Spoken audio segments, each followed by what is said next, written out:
Hey there. Before you even think about hitting that skip button, I want you to pause for a moment and ask yourself, when was the last time you were truly alone? And I mean completely alone. No phone, no internet, no familiar faces around you. In today's world, we're more connected than ever, yet paradoxically, we're increasingly vulnerable when that connection is severed. What I'm about to share with you isn't just another survival guide. It's a philosophy of life that has helped humans thrive for thousands of years, especially in times of solitude and adversity. Picture this. You're driving through a remote area. Your phone dies, your car breaks down, and the nearest town is miles away. Or perhaps you're hiking, take a wrong turn, and suddenly realize you're lost as the sun begins to set. These aren't just hypothetical scenarios, they're real situations that people face every day. The difference between those who survive and those who don't often comes down to one thing: preparation, both mental and physical. The ancient Stoic philosopher Seneca once said, "Luck is what happens when preparation meets opportunity." But what he didn't mention is that sometimes that opportunity is simply the opportunity to survive. And that's exactly what we're going to explore today. Now, you might be thinking, I live in a city. I'm always surrounded by people. Why should I care about surviving alone? Well, let me tell you something that Marcus Aurelius, one of the most powerful men in history, wrote in his personal journal. You have power over your mind, not outside events. Realize this, and you will find strength. This isn't just ancient wisdom. It's a fundamental truth that becomes crystal clear when you're forced to rely solely on yourself.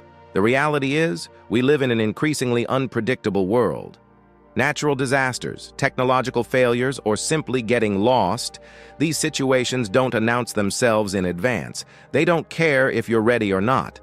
But here's the beautiful thing. Being prepared to survive alone isn't just about physical survival skills. It's about developing a mindset that will serve you in every aspect of your life. Let's start with the foundation of survival, the mind. Epictetus, a former slave who became one of the most respected Stoic philosophers, taught us that it's not what happens to you, but how you react to it that matters. This principle is the cornerstone of both Stoicism and survival. When you're alone in a challenging situation, your mindset is your first and most important tool. Think about this. Have you ever noticed how some people remain calm in crisis while others panic? The difference isn't luck or natural talent, it's preparation and mindset. The Stoics practiced what they called negative visualization, or premeditatio malorum. They would regularly imagine losing everything they valued, not to induce anxiety, but to prepare themselves mentally for any circumstance. This brings us to our first practical lesson: mental preparation through daily practice. Start small. Each day, spend 5 minutes imagining yourself handling a challenging situation alone. It could be as simple as getting through a day without your phone, or as complex as finding your way home from an unfamiliar location without GPS.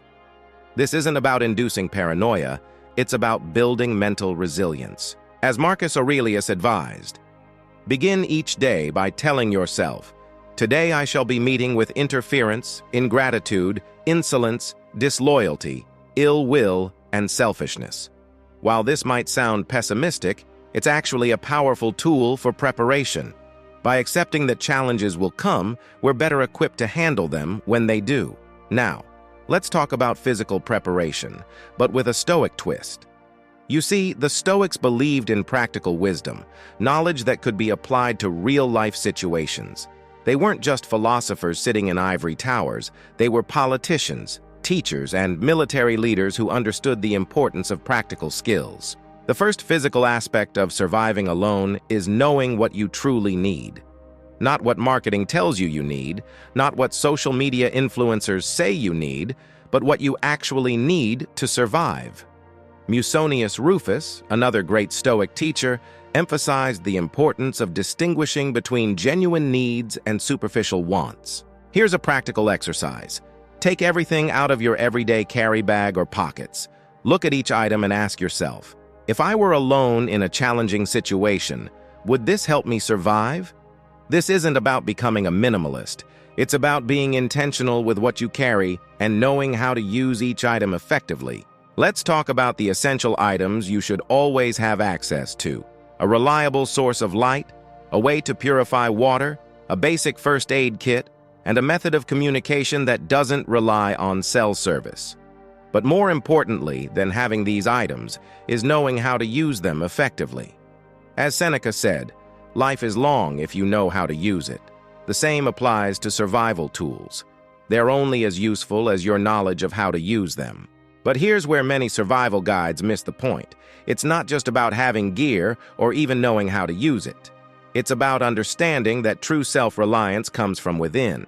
The Stoics taught that external possessions are preferred but not essential for a good life. The same principle applies to survival.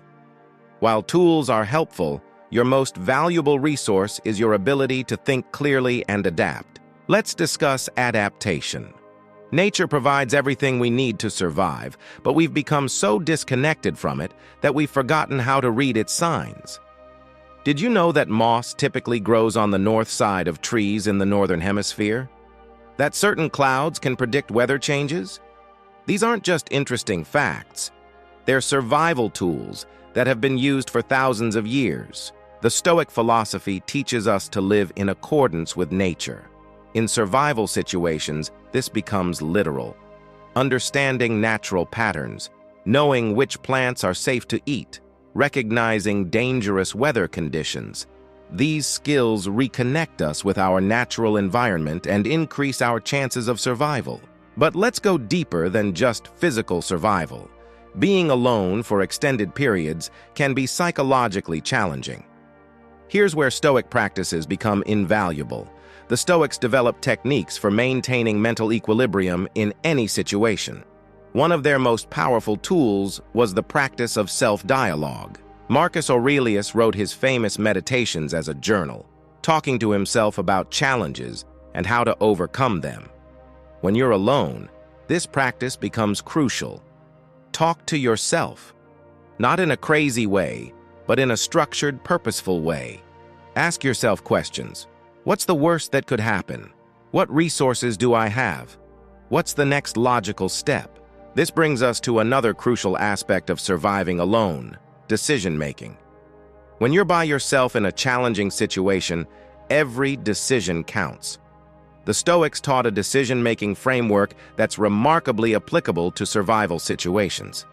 Epictetus said, "First say to yourself what you would be, then do what you have to do." In survival terms, this means, first, decide that you will survive. Then take the necessary actions to make it happen. No panic, no second-guessing, just clear, decisive action based on rational assessment of your situation. Let's talk about fear. It's natural, it's normal, and in survival situations, it can either save your life or end it, depending on how you handle it. The Stoics had a unique approach to fear. They didn't try to eliminate it, they transformed it through reason. As Seneca said, we suffer more often in imagination than in reality. When you're alone in a challenging situation, fear will be your companion. The trick is to make it your advisor rather than your master. Is that sound in the darkness scary? Yes. Should you let that fear paralyze you? No. Use it to heighten your awareness, to make you more cautious, but don't let it stop you from taking necessary action. Here's a practical technique. When fear strikes, pause and ask yourself 3 questions. 1. What exactly am I afraid of? 2. What's the worst that could realistically happen? 3.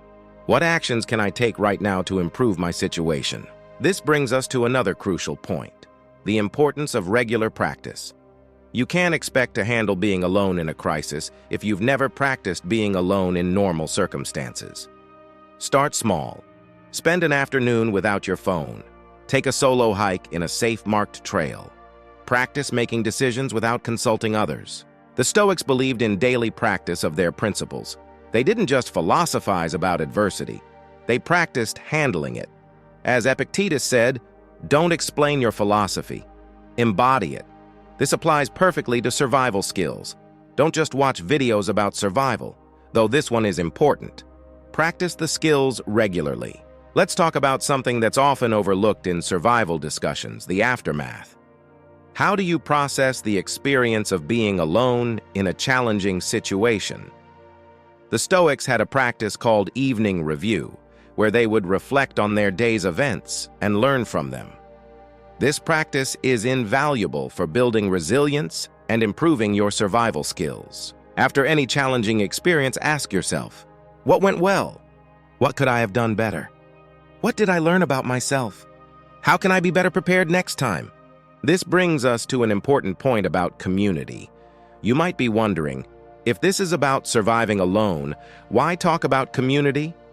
Well, the Stoics understood something profound. True self-reliance doesn't mean isolating yourself from others.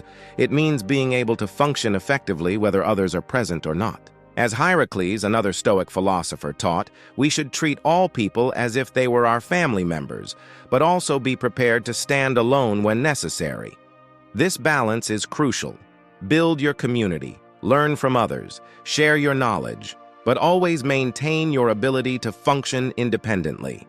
Now let's talk about practical steps you can take today to start preparing. First, start building your physical resilience. You don't need to become an Olympic athlete, but you should be able to walk for several hours, carry your own body weight, and perform basic physical tasks without exhaustion.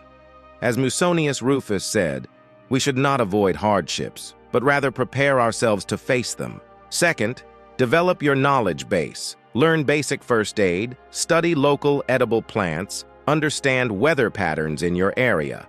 Knowledge weighs nothing and can never be taken from you.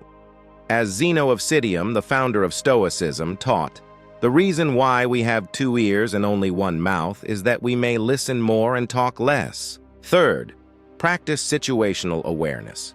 This isn't about being paranoid, it's about being present and observant. Notice your surroundings.